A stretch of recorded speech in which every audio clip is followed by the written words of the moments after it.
नमस्कार दोस्तों, स्वागत करती हूँ आपका। यह बहुत पुरानी कथा है।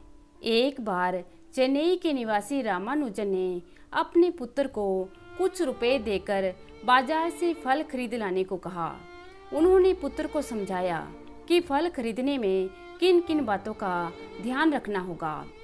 बेटे ने सहमति में सिर हिलाया और रुपए लेकर बाजार की ओर चल दिया। बाजार में फलों की कई दुकानें थीं। वह निर्णय नहीं ले पा रहा था कि फल कहाँ से खरीदे। कुछ देर बाद जब वह घर लौटा तो उसके पिता यह देखकर हैरान रह गए कि वह खाली हाथ ही आया है। रामानुजन ने उससे कहा, बेटे, मैंने तुम्हें फल खरीदने के लिए भेजा था, लेकिन तुम तो ऐसे ही चले आए, फल क्यों नहीं लाए? पिता की बात सुनकर पुत्र बोला, पिताजी, मैं खाली हाथ नहीं आया, बल्कि मैं तो अपने साथ अमृत फल लेकर आया हूँ। पुत्र की यह बात सुनकर रामानुजन आश्चर्य से बोले, बेटे, तुम्हें क्या हो गया है?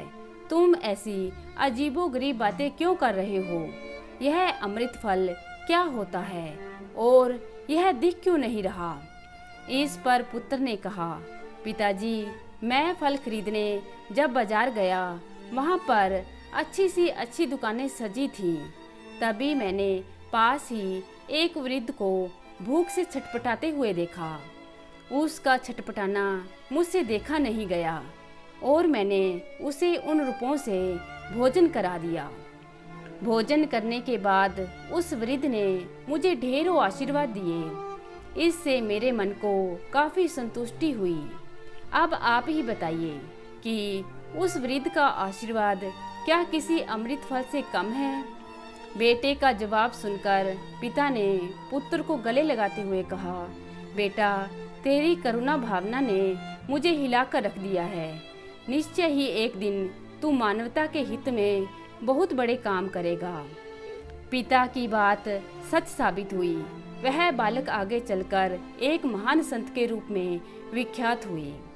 तो दोस्तों, कैसी लगी आज की कहानी? उम्मीद करती हूँ कि कहानी को पसंद करेंगे। धन्यवाद।